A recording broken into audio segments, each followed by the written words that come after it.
কলকাতা বিশ্ববিদ্যালয়ের সমস্ত স্টুডেন্টদেরকে আমার চ্যানেলে ওয়েলকাম।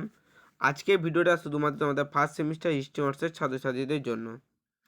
আজকে তোমাদের ফার্স্ট সেমিস্টারে CC2 যে পেপারটি রয়েছে, ওই পেপারে আজকে তোমাদের গুরুত্বপূর্ণ কিছু ইম্পর্টেন্ট শর্ট প্রশ্নগুলি আলোচনা করবো এবং তার উত্তরগুলিও এই ভিডিওতেই বলে দেবো। তোমরা ভিডিওটি অবশ্যই শেষ পর্যন্ত দেখতে থাকবে, ঠিক আছে? আর যারা আমার এই চ্যানেলে নতুন এসেছো তারা অবশ্যই চ্যানেলটি সাবস্ক্রাইব করে পাশের বেল আইকনটি বাজিয়ে অল করে দিবে, ঠিক আছে? আর বেশি দেরি করবো না, সরাসরি মূল ভিডিওতে আসছি। প্রথম প্রশ্নটি হলো তোমাদের গ্রিসের নগর রাষ্ট্রগুলির উদ্ভব কোথায় হয়েছিল? উত্তরটি হলো তোমাদের ইজিয়ান অঞ্চলে, ঠিক আছে? তোমাদের 2 নম্বর প্রশ্নটি হলো গ্রিসের পলিসগুলির আর কি নামে পরিচিত ছিল? উত্তরটি হলো তোমাদের সিটি স্টেট বা নগর রাষ্ট্র, ঠিক আছে? তোমাদের 3 নম্বর প্রশ্নটি হলো পলিটিক্স গ্রন্থটির রচয়িতাকে? উত্তরটি হলো তোমাদের অ্যারিস্টটল, ঠিক আছে? এর পরবর্তী প্রশ্নটি হলো তোমাদের রিপাবলিক গ্রন্থটির রচয়িতাকে? এই প্রশ্নের উত্তরটি হবে তোমাদের প্লেটো, ঠিক আছে?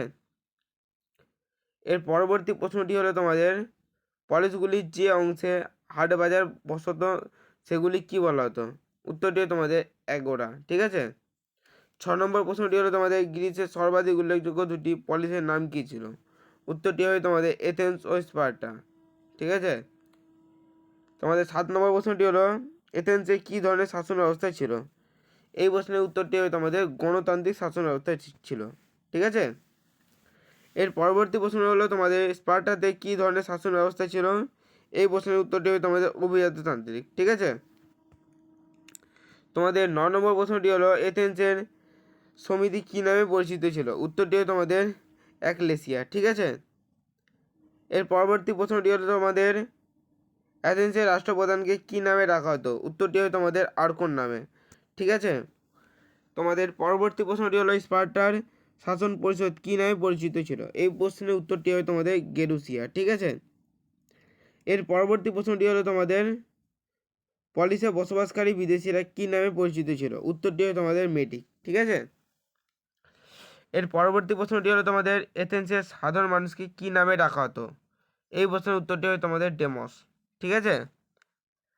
এর পরবর্তী প্রশ্নটি হলো তোমাদের গ্রিক পলিসের একটি বৈশিষ্ট্য লেখো? উত্তরটি তোমাদের গ্রিক পলিসগুলি আধুনিক রাষ্ট্রগুলির তুলনায় ক্ষুদ্র হতো, ঠিক আছে? তোমাদের 15 নম্বর প্রশ্নটি হলো চড়া কি? উত্তরটি হলো তোমাদের পলিসের বাইরে অবস্থিত গরিব জনগণের বস্তি স্থান ও পশুচারণ ভূমিযুক্ত গ্রামীণ অঞ্চলকে চড়া বলা হতো, ঠিক আছে? এর পরবর্তী প্রশ্নটি হলো তোমাদের এথেন্সের কৃতদাসরা কি নামে অভিহিত ছিল? এই প্রশ্নের উত্তরটি তোমাদের থিটিস, ঠিক আছে? তোমাদের তার পরবর্তী প্রশ্নটি হলো স্পার্টার সাধারণ সবাইকে কি বলা হতো? উত্তরটি তোমাদের অ্যাপেলা, ঠিক আছে?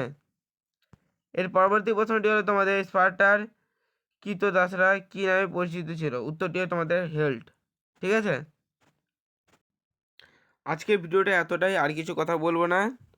যারা আমার চ্যানেলে এসেছো নতুন তারা অবশ্যই চ্যানেলটি সাবস্ক্রাইব করে পাশের বেল আইকনটি বাজিয়ে অল করে দিবে। আর যদি ভিডিওটি ভালো লাগে সেক্ষেত্রে লাইক করে দিবে, বন্ধুদের সঙ্গে শেয়ার করে দিবে, ঠিক আছে?